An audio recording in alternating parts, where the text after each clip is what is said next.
Selamat malam dan selamat datang di It's Horror Time. Waktunya bagi kita mendengar dan berbagi cerita horor dari berbagai macam narasumber. Bersama saya dan Yamazaki. Dan saya Clara Tiara. Oke, sebelumnya apa kabar Clara? Baik. Baik, senang denger ya. Oke, malam ini kita mau ngapain nih Clara nih? Hari ini kita akan membacakan email-email horor yang dikirim oleh beberapa viewer ke It's Horror Time @iht@gmail.com. Oke, jadi kita udah menerima beberapa email pengalaman horor dari berbagai macam narasumber ya Clara ya. Sebelumnya kami ucapkan terima kasih kepada para viewer yang sudah mengirimkan cerita pengalaman horornya. Dan bagi kalian yang ingin mengirimkan cerita horor kalian, bisa kalian kirim ke email itshorrortime@iht_gmail.com. Iya. Terima kasih juga ya sebelumnya untuk semua para viewer yang sudah mengirimkan cerita horornya. Oke, langsung saja kita ke email pertama. Email pertama ada dari Sanara Uzumaki. Clara atau Dan, ini aku Yosi. Aku mau ceritain pengalaman horor. Aku yang saat aku masih SD, tapi SD kelas 1. Jadi ceritanya, aku dan ayah, aku main ke warnet. Nah, itu kan waktu udah jam 1 malam. Nah, itu kami pulang ke rumah di tengah perjalanan, kan. Di bagian kiri ada kuburan. Ayahku itu lihat ke arah kuburan, sedangkan aku lihat ke arah kanan, kan. Di situ ada kursi, aku lihat cewek rambut panjang sama anaknya duduk di situ. Tapi ayahku pas noleh gak lihat apa-apa. Katanya karena itu pun aku langsung peluk ayahku karena takut. Wah, itu aja, soalnya pengalaman hororku masih banyak. Oke, makasih ya Yosi udah ngirimin cerita horornya. Tayaan aku ke warnet sampai jam 1 malam. Itu ngapain ya kira-kira? Ya mungkin ayahnya mungkin ada kerjaan yang harus ngirim email mungkin, atau berhubungan sama komputer, tapi karena nggak punya komputer jadinya ke warnet. Tapi aku baru tahu kalau warnet bisa sampai jam 1 malam ya. Ada beberapa warnet yang dia buka sampai 24 jam. Jadi dia buka dari pagi sampai ketemu pagi lagi. Jadi Yosi ini pulang dari warnet sama bapaknya jam 1 malam. Dari warnet ngelewatin kuburan ya. Iya. Agak gimana gitu pulang malam-malam ngelewatin kuburan tuh. Ya sebenarnya agak horor. Ya tapi kalau emang jalannya terpaksa lewat situ emang gimana?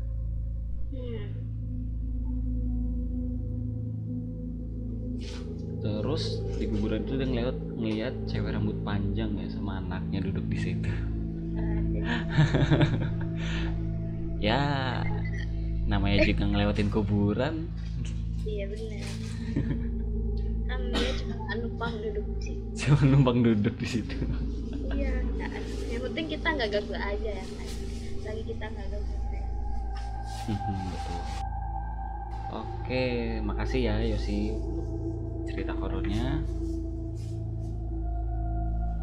Mungkin kalau masih banyak cerita horor yang lainnya bisa dikirimin lagi ke kita. Terus ada email kedua dari Ariasa.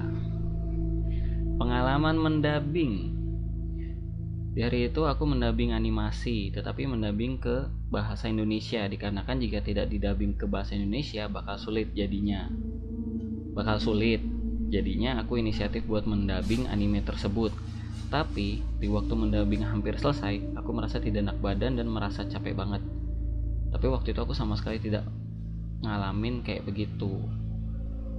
Tapi di selesai mendubbing kenapa merasa enakan sedikit kayak semula. Oh ya, ini bukan horor ya, tapi sebuah teka-teki atau misteri. Jadi semoga bisa dipecahkan. Sebelumnya makasih ya Aryasa udah ngirimin pengalaman horornya, tapi ini kayaknya bukan pengalaman horor ya, lebih ke riddle. Menurut Clara apa ini? Riddle-nya ini? Kayak mungkin karena dia kecapean ya Kak sih, karena ngedubbing ya kan.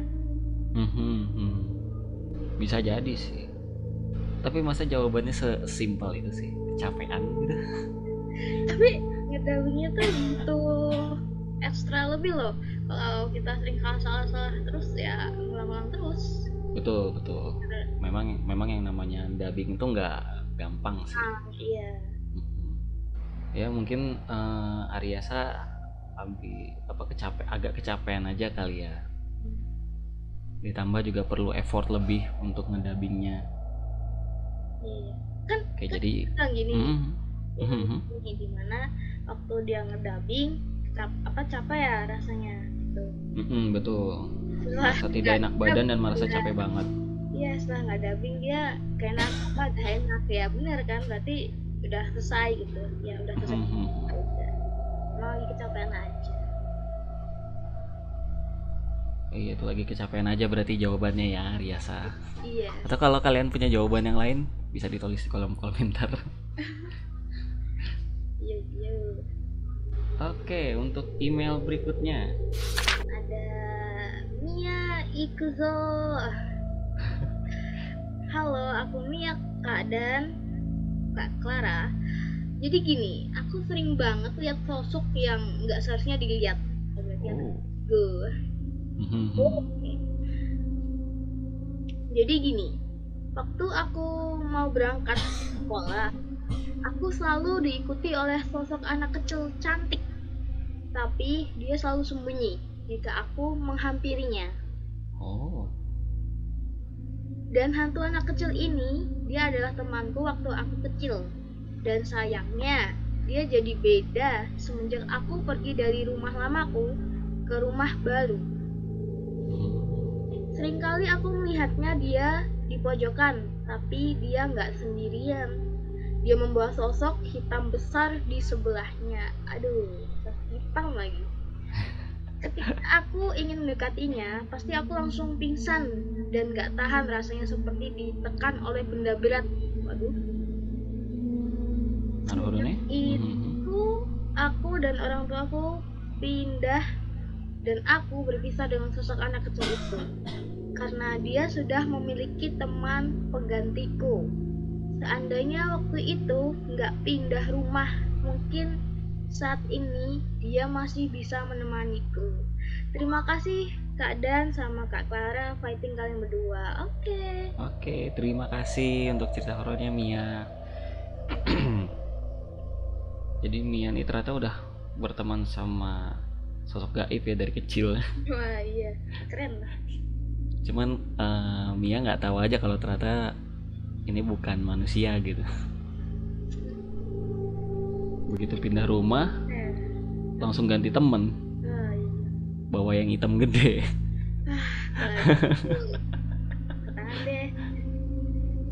Oke, makasih ya Mia untuk emailnya.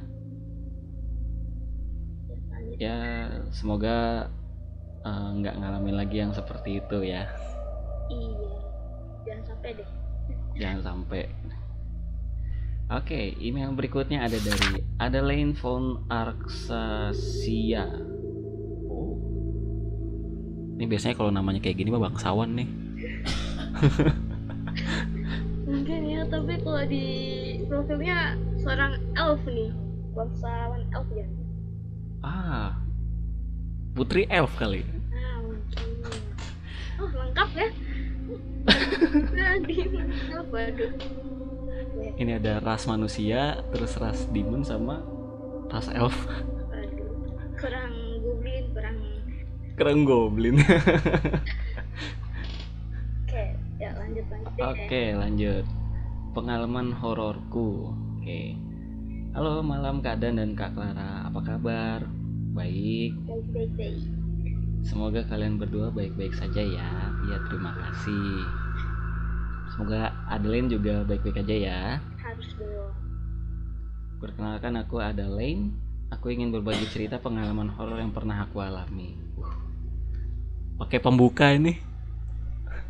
Fix nih kayaknya bangsawan yang ini. Iya. Oh deh. Lumayan ini dari bangsa lain nih. Dari ras lain nih kali ini. Waktu aku masih kecil, aku merasa kalau aku sangat peka dengan hal-hal yang berbau mistis. Mirip ya? Oke. Ya kayak yang kita pernah bahas sebelumnya, kalau anak kecil itu kan peka sama hal-hal yang berbau mistis atau supernatural itu kan agak sensitif. Aku tidak bisa melihat wujud mereka, tapi aku bisa merasakan kehadiran mereka. Lebih main ke feeling ya. Siang hari saat aku pulang bermain, akses jalan utama menuju rumahku ditutup karena ada acara pernikahan. Oke. Terpaksa aku harus melewati jalan pintas yang tidak ingin aku lewati, karena aku merasakan hawa kehadiran yang tidak mengenakan dari jalan tersebut. Tapi karena tidak ada jalan lain, aku terpaksa melewati jalan tersebut. Benar saja, malam harinya tubuhku demam tinggi. Aku pun bermimpi bertemu sosok hitam besar dengan mata merah menyala dengan taring yang keluar dari mulutnya yang seakan bersiap untuk menangkap dan melahapku. Waduh. Wow, ini agak sangar ya Om Wowo kali ini. Oke. Kemudian kakak ipar dari ibuku datang dan mengobatiku. Dia bilang kalau penunggu rumah kosong di jalan yang kulewati itu tertarik padaku. Semenjak kejadian itu, apapun yang terjadi, aku tidak akan pernah melewati jalan pintas itu lagi. Sekian pengalaman horor yang pernah aku alami. Semoga tidak terjadi ke Kak Dan dan Kak Clara.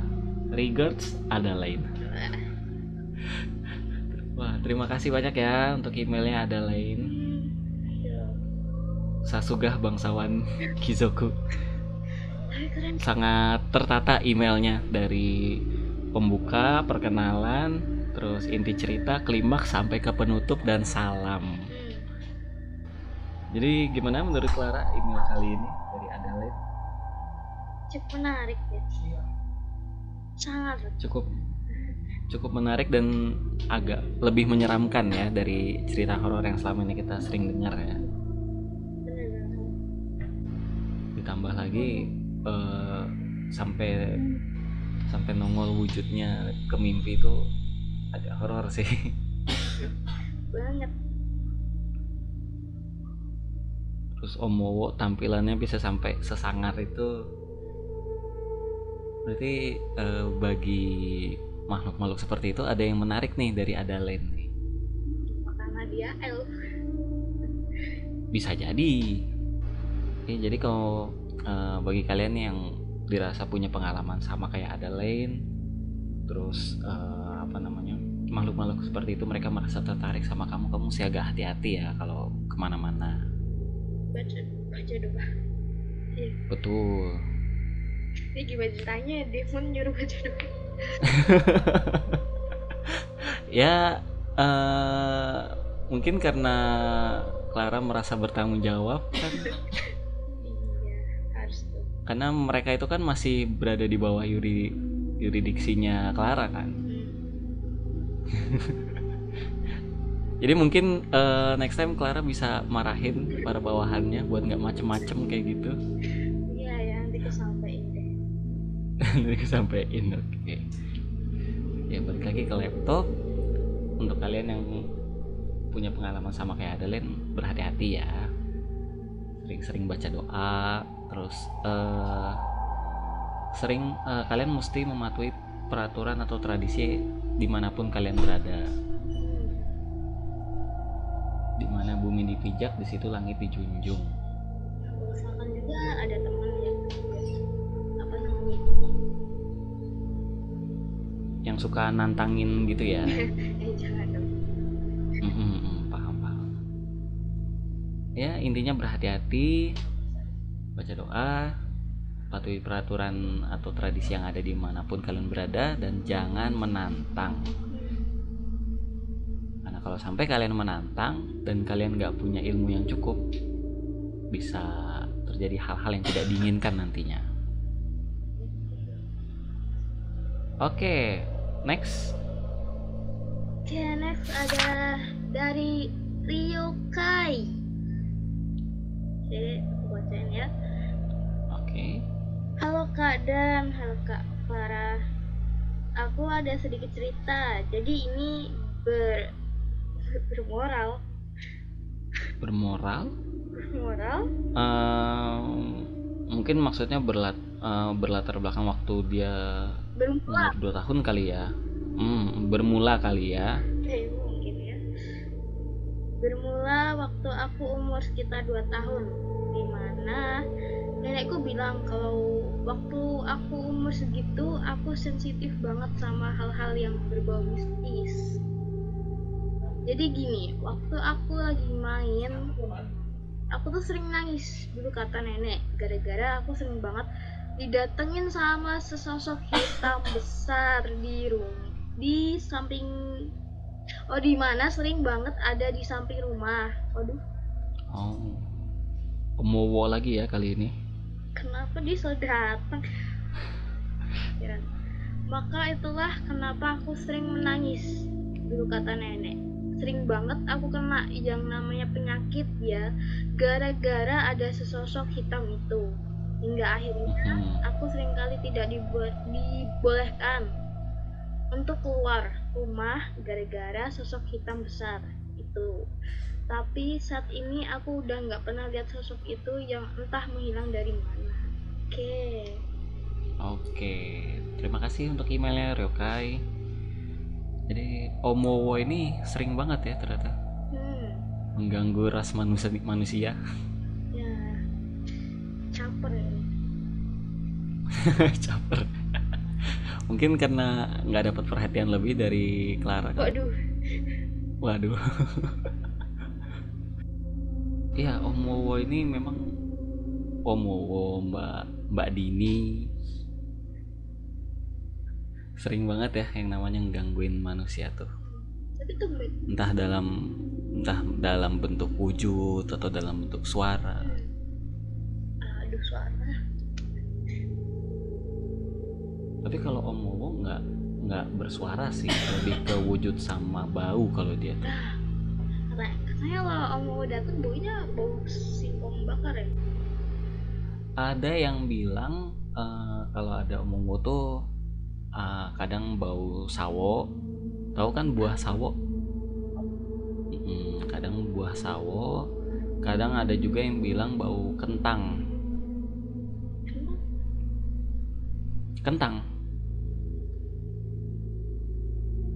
Oke, jadi sebelumnya makasih ya untuk Ryokai untuk email pengalaman horornya.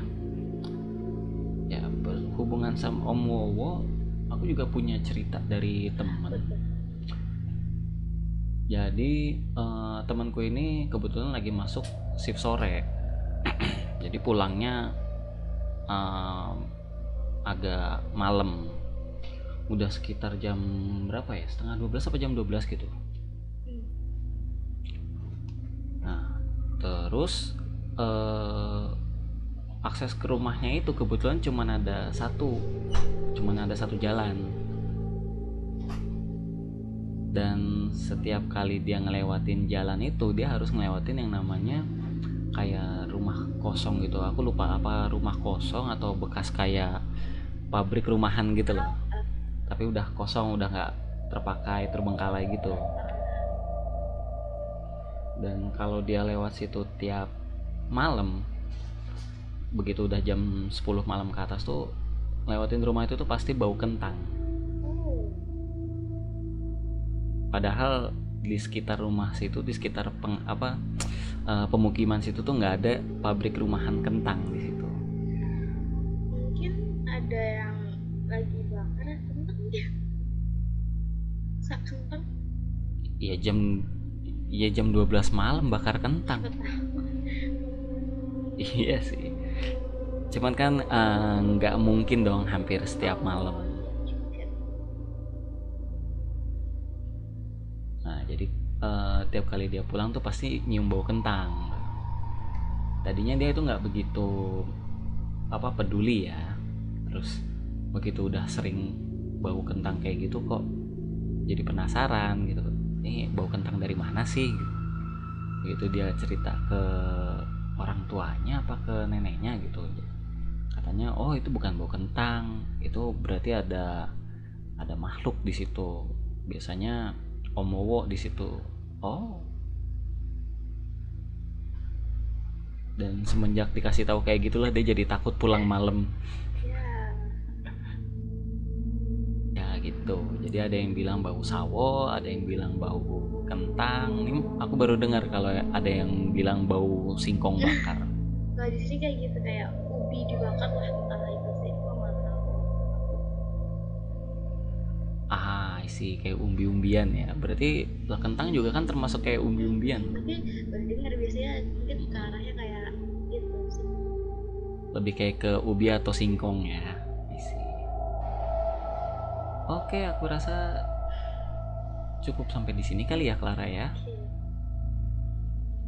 Terima kasih banyak untuk semua viewers yang sudah mengirimkan email pengalaman horornya. Kalau ada yang ingin kalian kirimkan atau ada yang ingin kalian share pengalaman horor kalian, bisa kalian kirim ke email itshorrortime.iht@gmail.com. Sampai ketemu lagi next video. Di next video It's Horror Time. See you next video. Bye bye.